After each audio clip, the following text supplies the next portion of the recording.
Well, it's time for the Islamist terrorist regime in Iran to finally fall.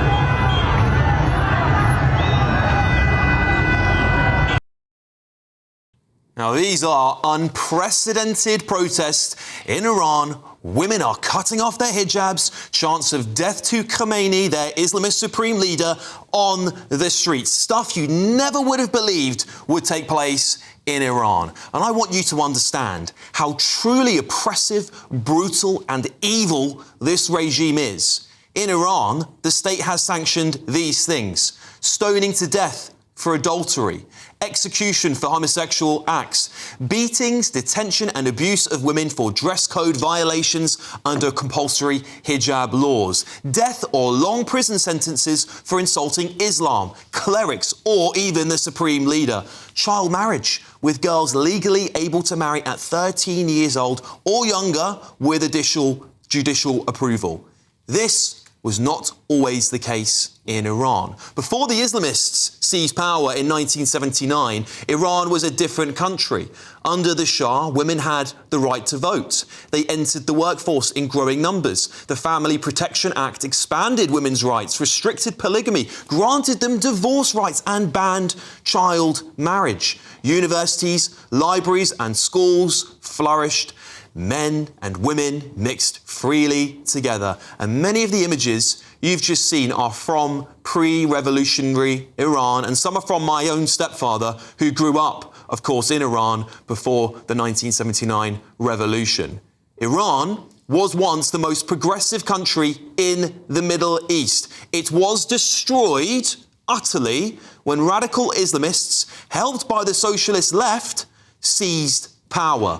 This is a warning to the left. The groups like Gays for Gaza, for example, that Islamism uses whilst quietly despising them and then gets rid of them when it seizes power.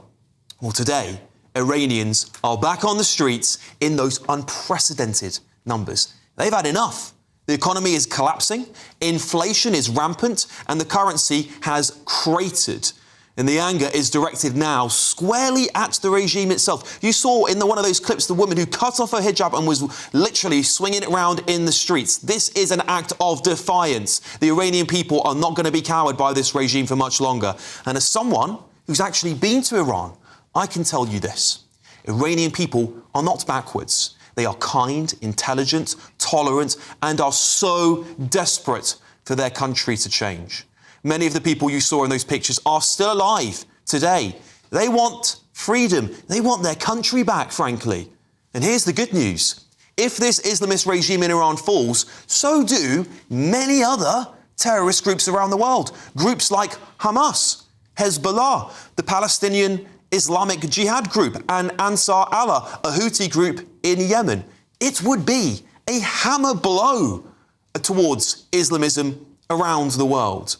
While international pressure is also growing, the President of the United States has signalled that further mass killings of protesters will not go unanswered. He said that the USA is locked and loaded if those killings continue.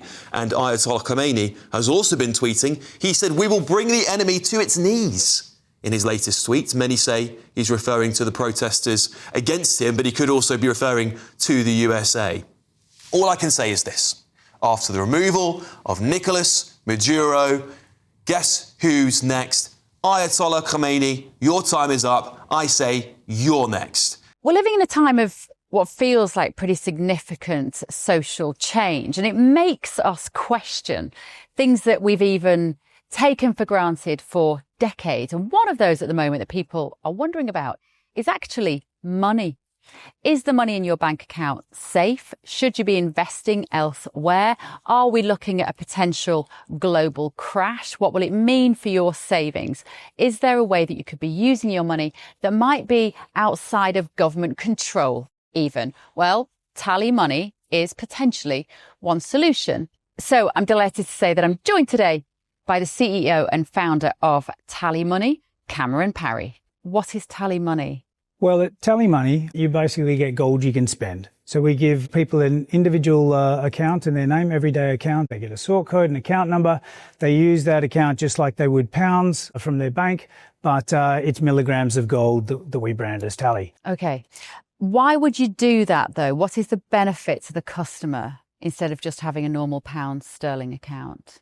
Gold's performance against the pound is above 11% per annum over the last 25 years on average. But we still need money in our daily lives, and we have savings. We know that it's good common sense and prudent to save up for things, not just living credit. You know, whether it's a holiday or a rainy day, your retirement planning, you need to have money in your life, basically, that you can rely on, that's dependable, that nobody meddles with, that nobody can weaponize against you, which is another element of government control when it's the government currency, which we could talk about another time. And it should be pretty simple and straightforward, and that's what we deliver at Tally. And really, we just want people to feel safe and happy with their money.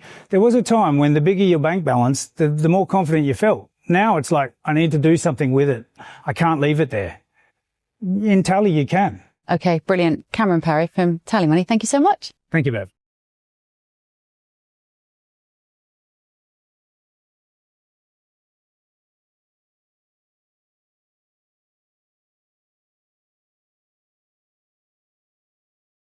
Joining me now in the studio to talk about this is political analyst Younes Sadeghiani, who is an Iranian-born man himself. Younes, thank you for coming on the show.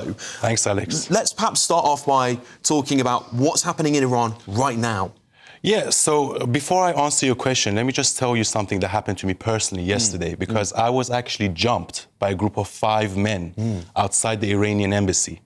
And these people were claiming to be pro-Pahlavi people. And they made up this story about me saying that I somehow swore at him or said some negative things, which is completely untrue. I've always supported Pahlavi, which is the official opposition to the Islamic Republic.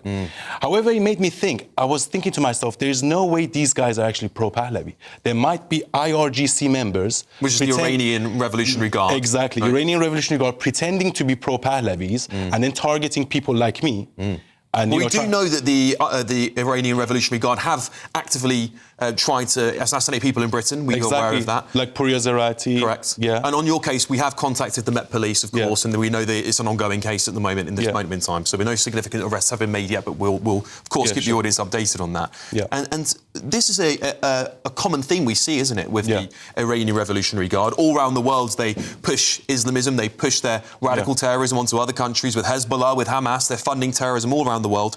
But Iranian people in Iran are now standing up saying enough's enough. Yeah, because Iranians are actually very open-minded people, and I think originally we're not even Muslim, we're Zoroastrian. The Persians are just very open-minded in general. They don't have the Arab culture even. So what's happening in Iran now, after 47 years of this totalitarian, theocratic Islamic extremist regime, people are just sick and tired because people just don't have water, they don't have electricity, they don't have gas. Iran is one of the richest countries in the world.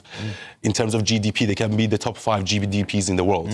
Yet all that money is spent by the Islamic Republic on groups like Hamas, Hezbollah, Houthis, destabilizing countries like this. And you know, Qatar and Iran, they share a gas field. And because there is sanctions on Iran, Qatar gets the check and then gives a check to Islamic Republic. So a lot of the infiltration that's happening by the Qataris actually traces back to the Islamic Republic. And I think they're the head of the snake. If the Islamic Republic of Iran falls, there will be peace in the Middle East, right? And at this moment in time, we have the official opposition, which is Shahzadeh Reza Pahlavi, which I completely support and I would like to completely get behind. Yeah, fantastic. Well, Younes, we here at GB News and people watching at home will be wishing the Iranian people their best in their struggle to remove this. You can see the clips on your screen now. Honestly, it is really unprecedented what's happening in there. And I want to give my full support to the Iranian people and hope they can overthrow this dictator. I've got my other members of the panel here tonight, of course. Author and academic Dr. Lisa Mackenzie's joining me. Former Met Police detective Peter Blexley's here, and businessman and activist Adam Brooks.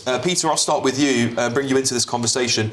Iran is what used to be the cradle of civilization for the entire world, and it's been captured by Islamist thugs, in my opinion. What do you make of the situation over there? Well, the first thing that hugely irritates me is that matters many thousands of miles from Britain end up getting played out via violence on the streets of London, via what happened to Younes. yesterday. That kind of stuff really irritates me, and it's a very strong argument as to why we should be so careful who we let into this country. So moving on, Eunice, you're rampantly naive, my friend. I bow to your greater knowledge of Iran, of course, but getting rid of this leadership in Iran is not going to lead to peace in the Middle East as a blanket kind of nirvana that's suddenly going to appear, it's going unfortunately. To be very challenging. I agree with you, it's going to be very challenging, but you have to look at history before 1979 when the Shah was in power, and Shah was the police officer of the Middle East. There was no significant wars in the Middle East up until 1979. But then after 1979, two things happened, actually.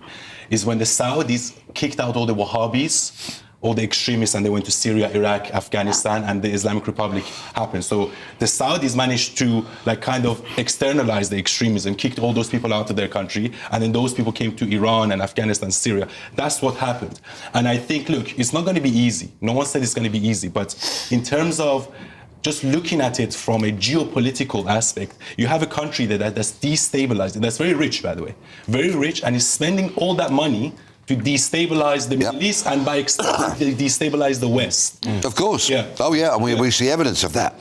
But, of course, the extremism has got so entrenched in other countries now throughout the Middle East. So it's not going to disappear overnight. It's not going to disappear overnight, but let me just tell you one last thing. 60% of Iranians don't consider themselves Muslims anymore. I think Iranians are not radicals, and they're not even Sunni Muslims, they're Shia Muslims. But according to the latest statistics, as I said, majority of Iranians have said no to Islam, and they're actually our culture is originally Zoroastrian.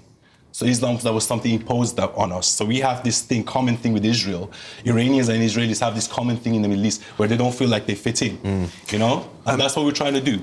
Adam, we've seen these protests play out, and I think there's a warning for Britain, isn't there? A warning that Iranians tell me time and time again that be careful of Islamism partnered with socialism because they are radical. They become even more radicalised and quite dangerous. Yeah, one thing I'd like to say is I went football today with a group of friends. We was in the car, spoke about Venezuela and Trump. And then I said, what about Iran? And the people in the car did not know what I was talking about. And the reason is because our mainstream media is not covering this like they should. This is a huge event in the Middle East. It should be headlines, it should be on rolling news, and it isn't. So there's a lot of people in Britain that are naive to the fact what's going on at the moment.